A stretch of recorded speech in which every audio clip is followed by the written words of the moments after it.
Let's see, here we go. Okay, well, welcome everyone. So I got people rolling in, but we're gonna get started here. So this is our first church outreach weekly webinar. This is a new thing I'm really excited about, and our agenda today is to just talk about the goals of this weekly webinar series. Current plan is to probably do this for the next year. So that's the plan, is to do this every week for the next year, Thursdays at 12 p.m. Eastern time. And then we're going to get into talking about sermon publishing. That's going to be our focus for the next 7 sessions, basically for the month of June and July. You'll see it's very very practical, nuts and bolts, actionable stuff.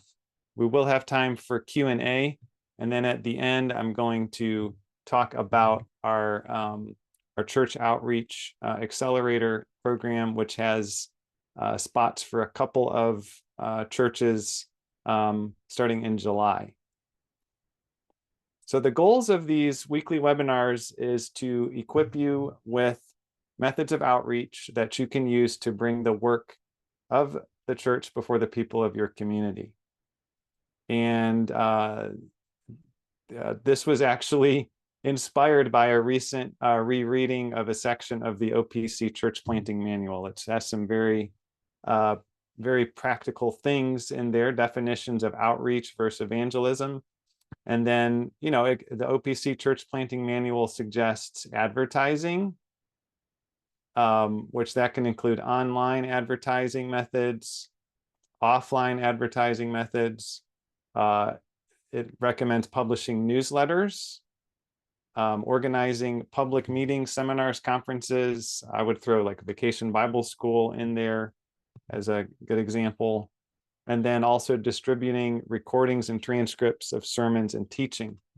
So again, over the next year in these weekly webinars, we plan to go through all of these things and basically show you in detail how to do each of these things with your website.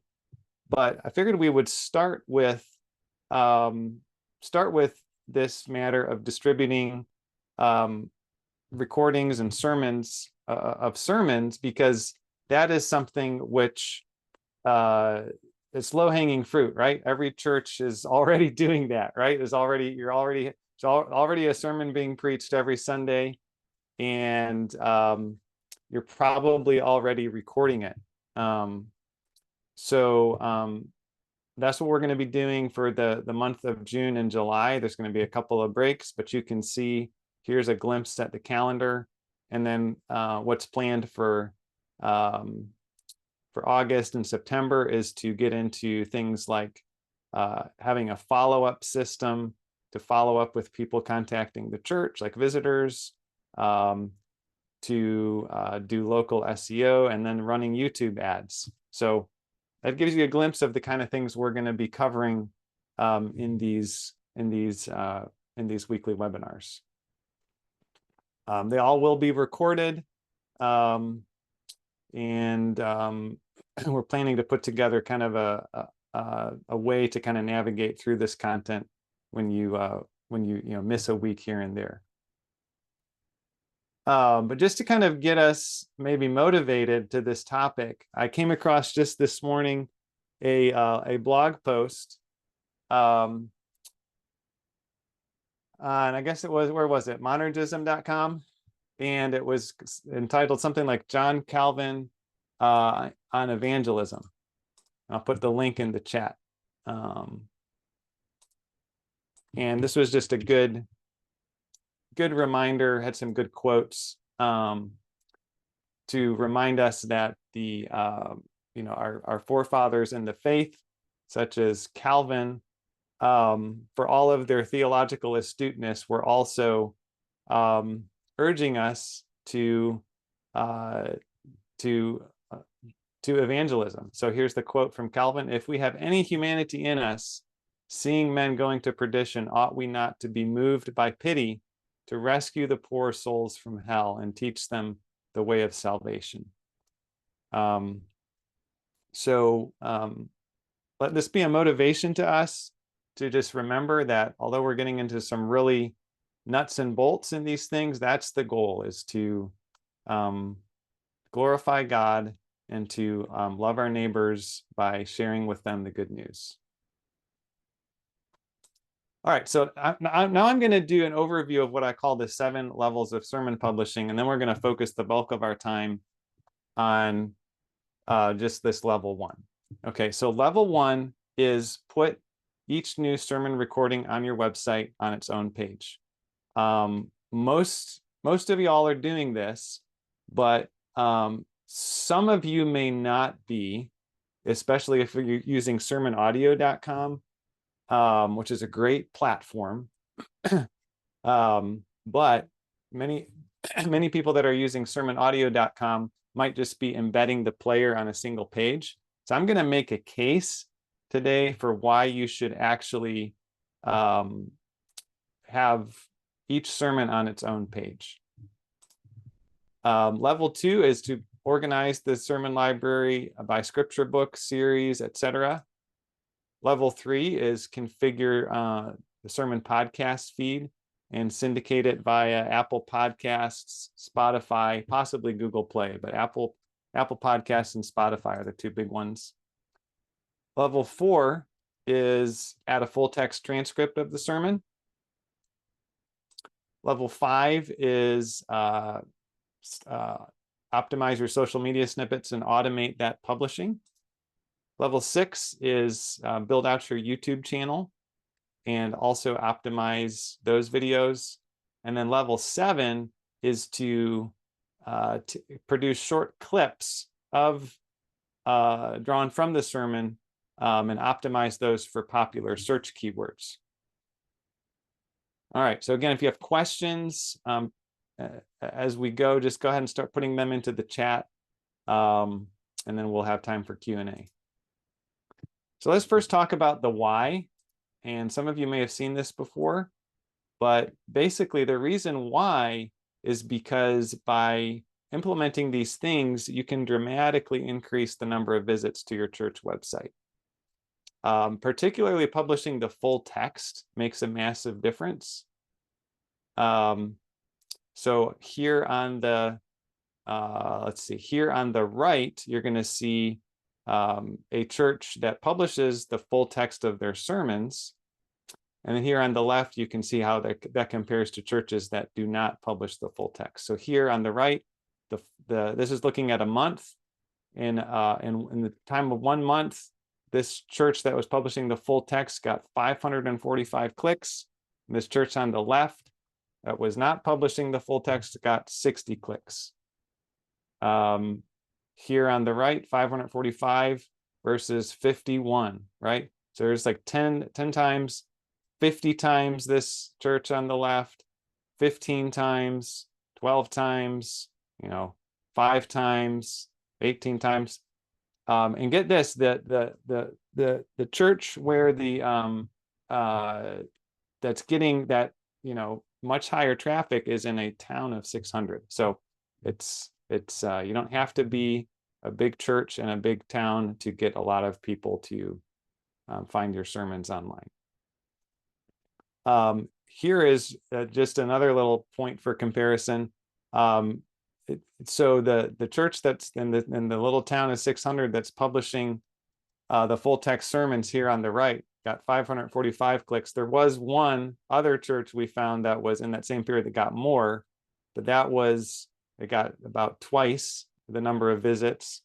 But that's a church in a city in California, a larger city, that has a 30+ staff member compared to a church with a solo pastor. So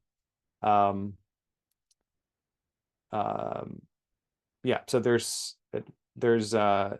just to show you, this is real data. All right, now I started these slides by making the statement that it's in some cases it might be possible to increase your website traffic by 100 times.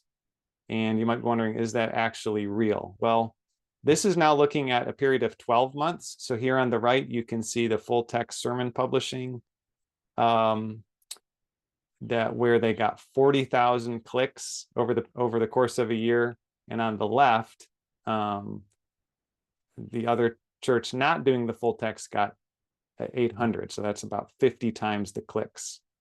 48 times the clicks, 122 times. So there we go, 122 times the number of clicks just by publishing the full text of the sermon every week, right? And again, it varies. If we compare the church on the church is publishing the full text, that's the solo pastor in a tiny town, versus the church in California with 30 plus staff members, it's not as dramatic of a difference, but it was actually still higher just by publishing the full sermon text. All right, so now this is not something that you can expect to produce overnight results, but over the course of 3 to 4 years, the difference is dramatic. So these light blue lines show the website publishing the full text sermons, and then the dark blue lines show a website just publishing without full text. All right, so if you start publishing the full text of sermons, which includes what we're about to go over today, just having your a page for each sermon, then over the course of probably about a year and a half, you can start to see some changes. And if you stick with it for the next few years, it's like growing a garden. You have to put on your farmer hat. Okay, this is like a farm. This is similar to farming. This is not Instacart. Okay, but if you can stick with it, using the processes we're going to show you, it's really not that hard. It's just a change to your process. Then 3 years from now, 2 years from now, your website traffic could be 3 or 4 times higher. 3 years from now, it could be 8 times higher, and 4 years from now, it could be 25 times higher. All right, so that's why this is important. Let's get into how. How do you do this sermon publishing? All right, so I'm going to show you, if you're one of our customers, then you're going to have, your website is going to be built off of one of 2 types of starter sites. So probably the majority of our customers are using Ames, Baxter, Charnock, Flavel, or Spring. So this first demo I'm going to show is going to be using Spring, but if you're using Charnock or Baxter or Flavel or Ames, it's basically the same process. So I'm just going to walk through what this looks like. And let me post in the chat window some links that basically walk through this process. These are hot off the digital presses. So if you find any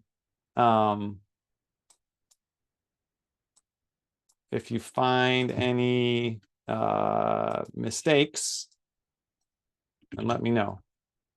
But anyway, there's a couple of links that will kind of go through this process that you can reference and come back to, and then we'll also, we're recording this as well. But all right, so let's go into this example of adding a sermon. All right, so just click on sermons. And again, this is if you're using Ames, Baxter, Charnock, Flavel, or Spring. Click add new. All right, now one little tweak. If you're excited about the idea of search engine optimization for your sermons, and over time increasing your website traffic by 3 times, 8 times, 25 times over what it is today, then I would recommend a little tweak on your titles. So I would do something like this: sermon on, and then put the reference.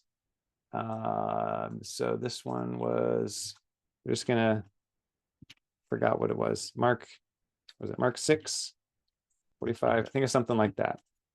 And then put the title. I'm putting in a sermon from my church that was preached this past Sunday as an example. And then if you're a preacher has a manuscript, then you can just paste the manuscript here. If you do not have a manuscript, then I can address that in the Q&A time, how you can get one. All right, so there's the transcript. And then check the box for full sermon text provided. For the video, so this is assuming that probably the most common scenario I see is just that you're putting it on YouTube. And you can paste that there.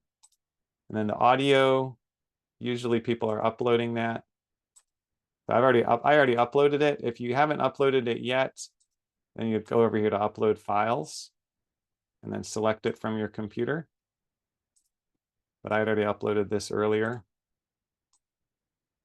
And then if you have a bulletin or maybe some sermon notes, you can click that. And just a couple other things. We'll get into more of this. This will be more the topic related to the topic of next week. But you definitely want to use these categorization options. And so this is a sermon on Mark. We're not going to do any of those other ones today. It's a good idea to set a featured image. And you can, of course, upload a new one if you want. And then the publish date should be, I recommend just selecting the date the sermon was preached. And then you click publish.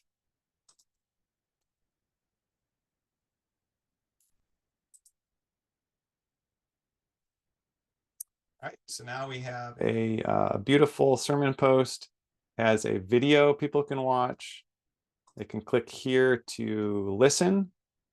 The read button just scrolls them down where they can read it. And then the save button, you can download the MP3 or get the PDF, which in this case is the bulletin. All right. Okay, now let me, before I get into doing the demo of how this works with Goodwin or our new site, which is we've been working on, Machen. Okay, before we get to that, let me just show you what it would look like to do sermon audio embeds. So here I'm working with a sermon from Second Presbyterian in Greenville, South Carolina that I happened to see part of a few weeks ago. It was really good, by Richard Phillips. And let's see. Oops, we don't want pages, we want sermons. All right, so here we're going to do add new, and I'm just going to show you how to embed the video and the audio from sermonaudio.com. So again, I recommend that you title the sermons by saying sermon on, and then the scripture reference. That's just because that's something that people search for. People search for sermons on specific texts. And then what's the title of it? All right. I'm not going to do a transcript in this case because I don't have one. All right, so now the video. All right, so I'm using the sermonaudio.com beta version, which you can, if I can come back to that in the Q&A time, if any of you want to see how to get over to the sermonaudio.com beta. Just for a show of,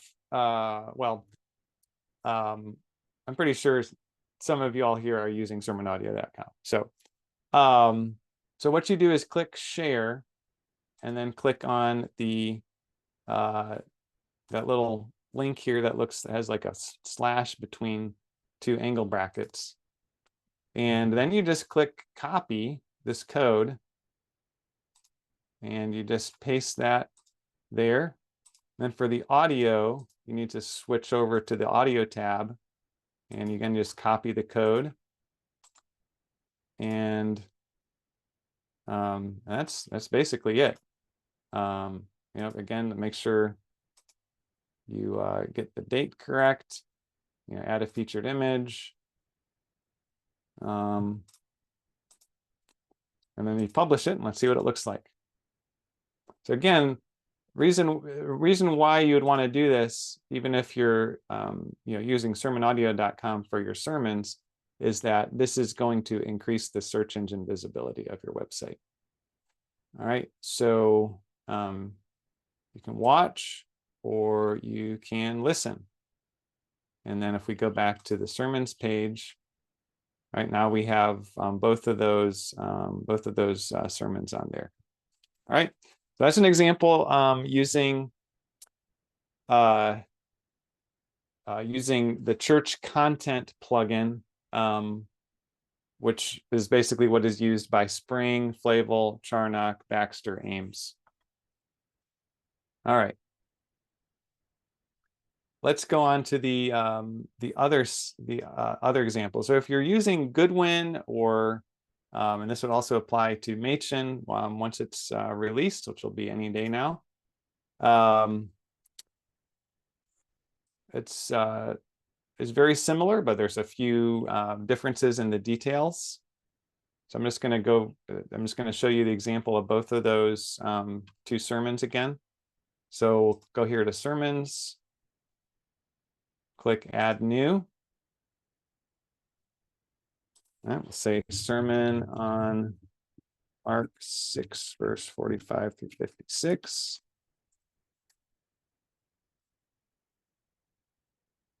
Right. Paste your transcript. Copy and paste it. Let's see.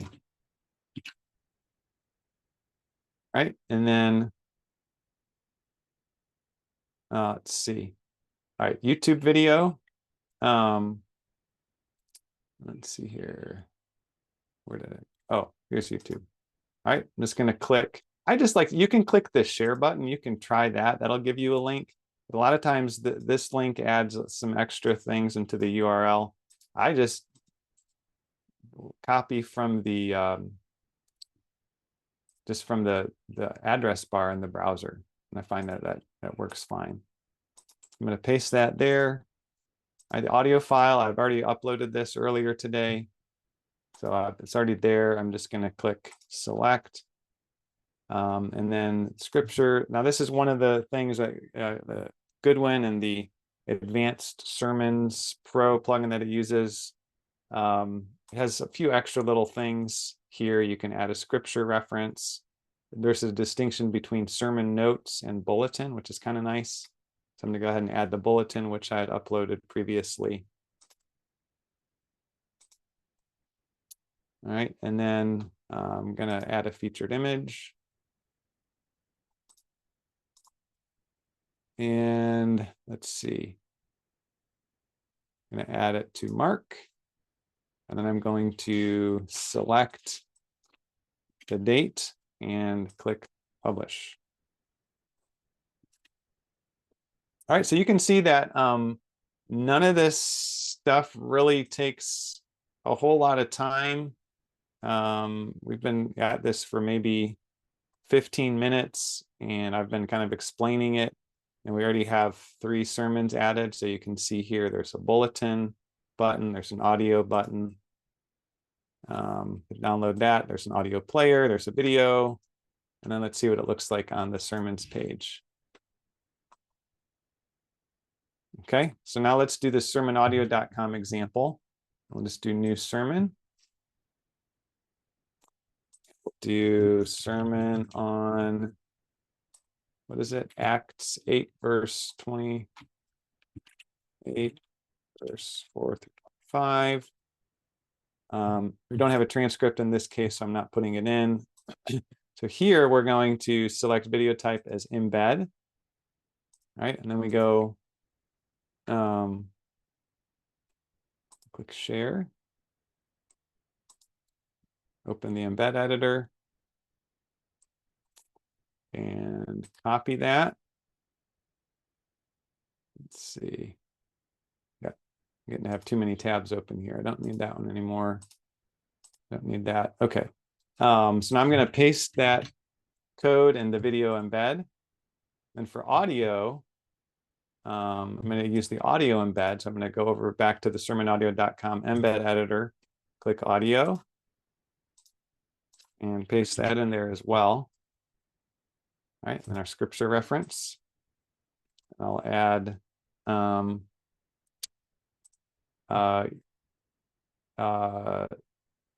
yes, and then I'll add, let's see, I don't have any sermon notes or bulletin for this. Rebecca, I see that you've raised your hand. So.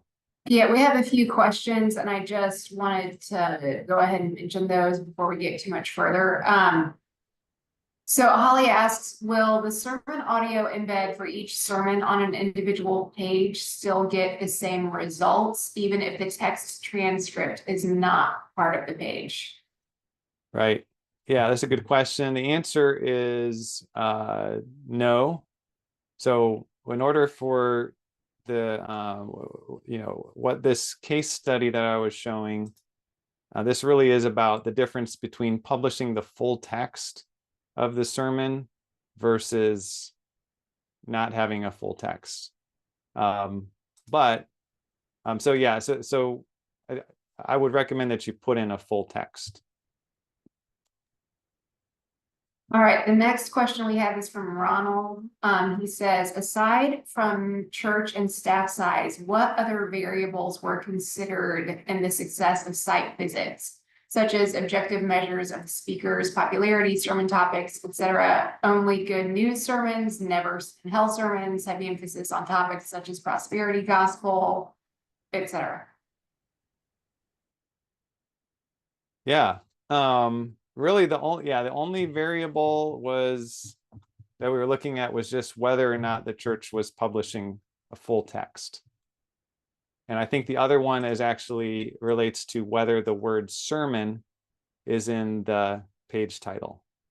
So also though include like making sure that you have sermon and like you mentioned earlier, like also the scripture reference that was being preached on. Yeah. Yep.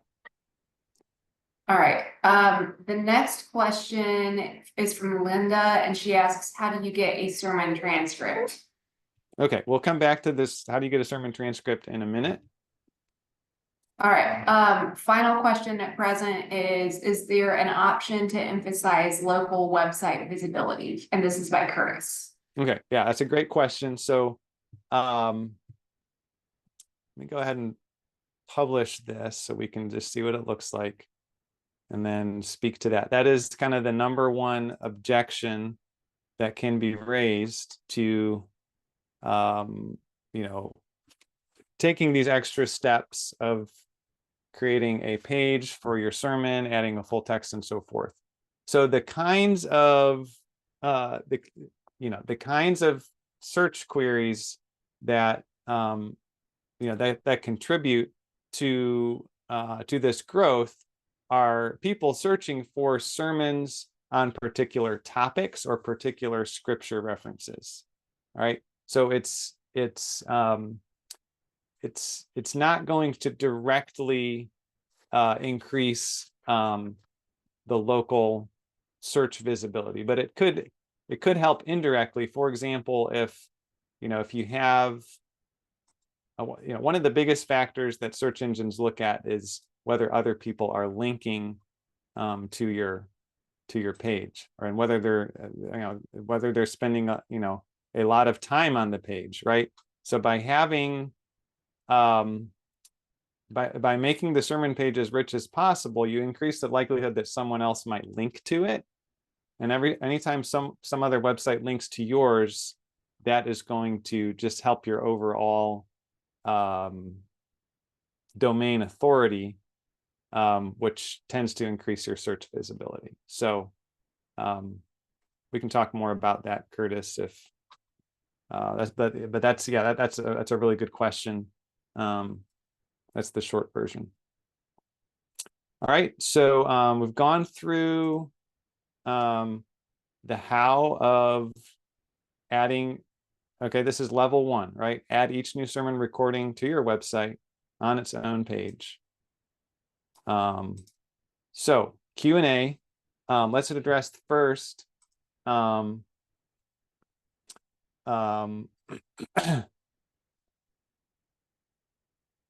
let's address first the matter of transcripts, and then we'll come back to your question, Curtis. And you can at this point you can feel free to unmute yourselves as we go. But let me address first, how do you get a transcript? Okay, so there's 2 ways. One would be that you can go ahead. We have an internal tool that we're working on refining. Jeffrey, our web administrator, who's here with us in the meeting today, he's been helping us develop an internal tool that can basically read in an MP3 file and output a transcript. So if you're interested in that,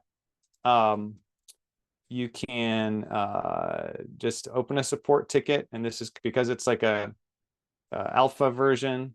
We just want you to try it out and tell us what you think of it. And so at this point it's a freebie, it's a free bonus. All you have to do is just let us know that you want to try it, and we'll just email you a transcript. Let's see, where is my Zoom chat? So just email support@5moretalents.com and just say, hey, I would like you to generate a transcript from the audio file of our most recent sermon. The other thing you can try, so there are other tools out there. So one you can try is turboscribe.ai. It's very good. There is a free version. The only limitation of the free version that might be a problem for many churches is that it limits, it'll only do 30 minutes. Okay, so I'm actually here in let me log out. So you can see the free version, it'll give you 3 free transcripts daily, all right? But it cuts it off at 30 minutes. So if your sermons are less than 30 minutes, you're in good shape. You could probably just start using TurboScribe and you'd be good to go. But if you're preaching longer than 30 minutes, then it's gonna, you're gonna have to either try out our tool by emailing us a support ticket and asking for a transcript, which, by the way, we're looking to kind of develop it so it's more of a self-service kind of thing that we have. But those are 2 options for getting a transcript. All right, Curtis, yes, you have lots of questions. So the transcript generation is AI based.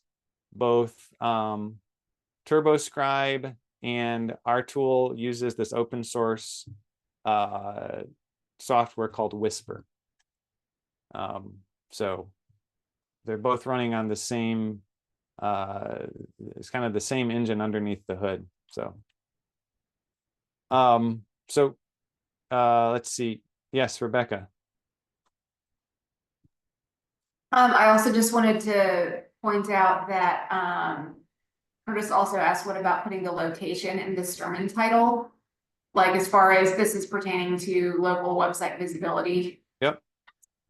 Yeah, so I mean, and Curtis, feel free to unmute yourself and jump in, but let me try to respond to that question. So you can try that. I personally think it would look kind of weird, and I just don't think it necessarily lines up with what I have seen people searching for, like sermon preached in Los Angeles on, Romans 8. I've not seen any evidence of people searching for that. So what I do recommend, and this is basically, and the plan is in August to walk through the local SEO process, but you can see here, step 1 is claim your Google Maps profile. Step 2 is claim, other online directory listings for the church. Step 3 is get people to add reviews, for example, to Google Maps or your Facebook page, Bing. Those would be the top 3. And then part 4 is optimizing your website for church and city state. So in my opinion, you know, the most important place to do that is on your homepage. You want your homepage just when let's see.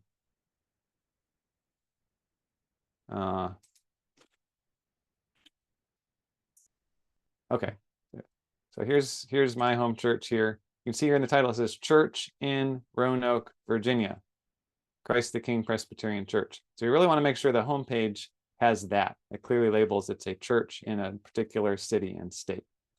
And that checks that box. So, all right.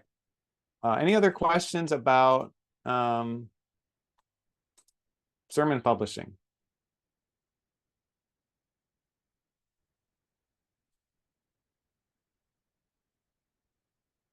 Okay. What about just church outreach in general? So here's where you have questions specific to these topics here, we can just sort of have I'll try to speak to any question you might have. So as I said, looking ahead, we're planning to get into scheduling and coordinating events in WordPress, implementing a follow-up system. You know, you can see what we're planning to look at in future weeks on sermon publishing. Next week we'll be organizing the sermon library by different categories. June 20th we'll be configuring a podcast feed. June 27th, how do you actually generate the full text transcript? There's different options, and then social media snippets, YouTube stuff, creating video shorts, and then YouTube ads. Any of those things of interest to you to discuss today? If you have questions on any of those today that I could possibly answer for you. Daniel, Yes. Ron here. Hey, Ron. One of the problems we've had is that our ISP router or access point is 40 miles away. So we look like we're 40 miles away from where we really are when our website is being referenced or when we are communicating. For example, Sermon Audio has an advertising option, and it broadcasts, I don't know, 30-mile radius, considering to show that advertising. But its center is 40 miles away from us because of that router, ISP access point, or whatever it's called. Can you comment on that? Okay, so do you mind if I bring up your church website and just kind of do some Google search queries and so forth, Ron? No, go right ahead. Okay. All right. So I just want to make sure I understand. So Word of Life.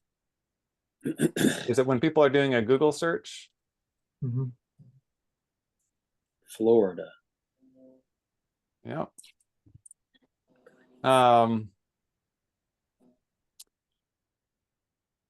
Okay, so of course I searched directly for your church. Right. So a more generic query would be church in Northport, Florida. Okay, so is your question, why doesn't Word of Life show up here? Well, you'll have to move that map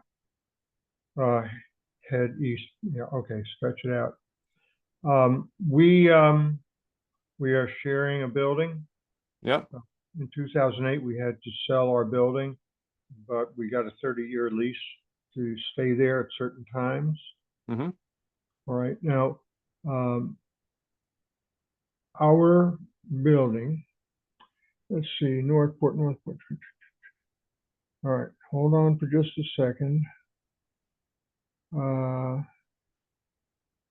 See the New Day Christian Church? Yeah. We're not there, but click on the entries just a little bit to the left of that. No, Somewhere in here, maybe. you're getting closer. Okay. No, that's too far. Yeah, it might not be in the map. Oh, Usually there what I it was. do. There it was. You just go back under First Baptist. There it is. Well, that's First Baptist. Under it. Oh. I mean below, the pin below. There it is on the left. Oh, okay. Now, New Hope Community Church is now the owner of the building. Right. That's another problem we have with identity and location conflicts and so forth. Yeah. So if you click on that, you'll see I've tried to add our name to the Google search map repeatedly. It shows up for a while and it disappears. Yeah. Okay, so let's go back to your church, because this is actually a common thing that people run into is, what do you do when you don't own your own building? Okay, so you can see that you actually do have this entry on Google Maps. Yep, and it's the correct address. Right, and it's tied to the address. And let's see, let's actually open it up on Maps. And it shows there as long as you directly look for it, Right. or find it. Yep. All right, so trying to see, sometimes it'll say also at this address, which I'm not seeing. But so the point is that you do have, a few months ago, I did some research on this, and Google Maps does allow different entities as long as they're distinct legal entities, which Word of Life Church is a distinct entity from the other one, forget the name of it, right? Yes, so I think New Hope. Yeah, I think the biggest factors that are going on are photos. Okay. Let's go back to what's New Hope. Okay, so you can see New Hope has 15 plus photos. Okay. And then they have 26 reviews. Okay. So if you just think about it from the computer algorithm standpoint, if you have, two map markers at the same address, one has, 26 reviews, the other one has 2.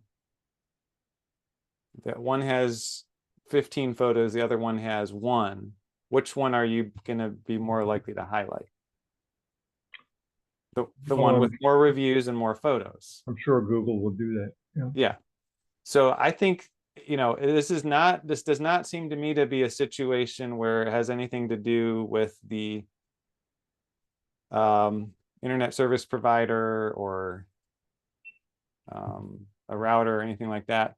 Or you have your Google Maps profile. The problem is a lack of photos and a lack of reviews. So if I were you, I would work on adding more photos and asking for more reviews. Okay, thank you very much. Yep. And as always, you can email support@5moretalents.com to get help with any of that. All right, any other questions just related to anything related to this topic of church outreach? Got time for one more question. Anybody has something?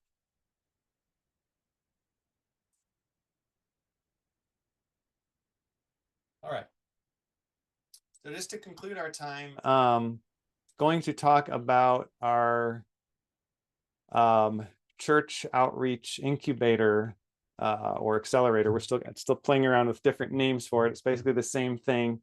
But just want to share with you again a few quotes from that article I found. You know, Calvin, you know, the common perception of him, of course, he did teach, you know, predestination as the Bible teaches, but he also urged us to evangelism and to outreach. So he says this: since we do not know who belongs to the number of the predestined and who does not, it befits us so to feel as to wish that all be saved. So it will come about that whoever we come across, we shall study to make him a sharer of peace. And then in another sermon, he said, nothing could be more inconsistent with the nature of faith than that deadness which would lead a man to disregard his brethren and to keep the light of knowledge choked up within his own breast. And then one more: when we know God to be our Father, should we not desire that he be known as such by all? And if we do not have this passion that all creatures do him homage, is it not a sign that his glory means little to us? So just share those because they jumped out to me this morning as a reminder of our calling to glorify God and to love our neighbor as ourselves. And the work of outreach and evangelism is crucial to this. So we're starting something new called the Church Outreach Incubator. And the goal of this is to come alongside churches to develop ministries of outreach and evangelism. If you're in a season of transformation in the life of your church. So perhaps your church is a mission work and you're wanting to become an organized church. Perhaps your church is getting infrequent visitors and you're wanting to see visitors weekly or certainly on a more regular basis. Maybe the church has not had new members in a while, and you want to, you're making an effort to make changes so that there would be new members regularly. So if your church is these are the just kinds of discussions that you're already having, this is this may be something that you want to consider. So basically what this is it's a cohort-based program which comes alongside your church to develop ministries of evangelism and outreach. I believe that, and again, this is really just taking a page from the OPC church planting manual that I was recently rereading, which basically says a mission work should develop ministries of evangelism and outreach. So evangelism being presenting the gospel to people, outreach being presenting the church to the community. All right, so this would you know, incorporate helping your church develop, you know, different basically making sure you're doing evangelism training as well as providing opportunities for people in the church to participate in evangelism, and then outreach. So for the evangelism part of this, we're really more of a resource, and we can point you to what am I trying to say? We can point you to others that could possibly that could partner with you in this. All right. So we'd be bringing in partners for this facet of it. For the outreach, bringing the work of your church before the people of the community. This would be more what we at Five More Talents are doing.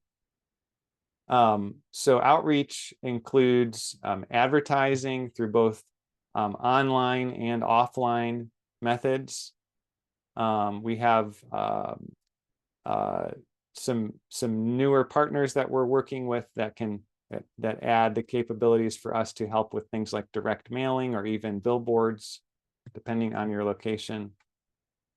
And then this first version of the incubator is going to be a cohort of 2 churches, and you can also if you're a pastor here, you can invite, you know, I would say like up to 3 other church leaders that could be or volunteers that could be part of this as well. And the idea is that it starts off the first 3 months primarily we're doing the work for you, transitions in the middle part of the 12 months to where we're doing the work with you.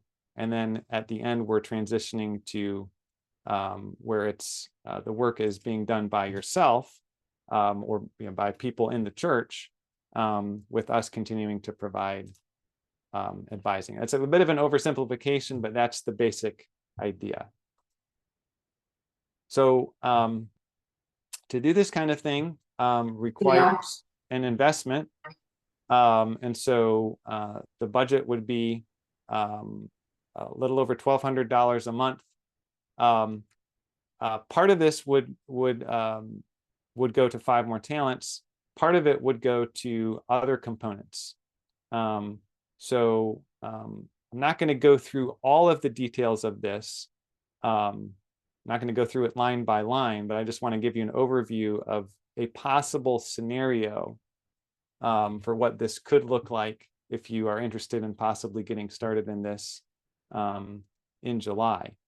And again, we do have 2 slots for July. We have one church that has a pretty high level of interest at this point. So your church could be the second church. So the purpose of the 2 main goals during the first 3 months would be on the evangelism front to evaluate, basically to prepare to do some evangelism training, so to evaluate those materials. On the outreach side, we would focus on just building up the awareness of your church, making sure that when people search for church near me, that your church is showing up consistently. And so this involves doing some online ads. The second, and again, this is negotiable and customizable, but I did want to share something very concrete as an example. For the second 3 months, your church would actually do an evangelism training course, maybe like a Sunday school class. And then on the outreach side, you would continue to do the online ads, but make sure you have a really smooth running follow-up system, because it's very easy to neglect following up with people that give you their email or their phone number. So for example, we want to make sure that you have an email newsletter that goes out to all visitors to the church, maybe even text messages that go out to them. That would be an example of a follow-up system. And then in the second half of these 12 months, the goal for evangelism would be to provide at least 1 group evangelism experience. And then on the outreach side, to organize and promote an outreach event, like a conference or a vacation Bible school. And here is where we would incorporate not only online ads, but also some offline advertising as well, such as a direct mailing, roadside banners, billboard if it's appropriate, those sorts of things. So if you are interested in this, the thing to do is just to schedule a meeting with me, and I'd be happy to go over this in more detail to see if it's something that might be a good fit. And you can do that by my meeting booking link, which is here somewhere. Let's see, where is it? Here it is.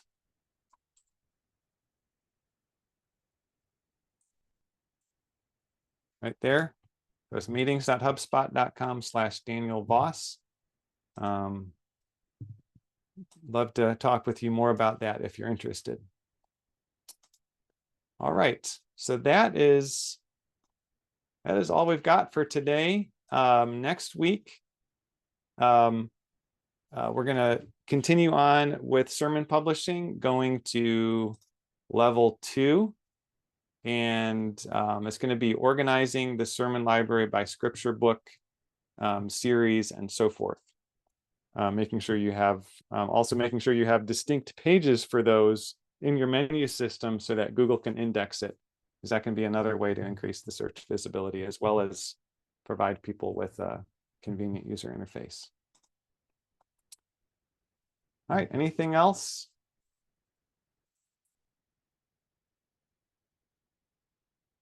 All right. Thank you all for coming today, and we'll hopefully see you next week, same time, 12 p.m. Eastern next Thursday, which is June 6th.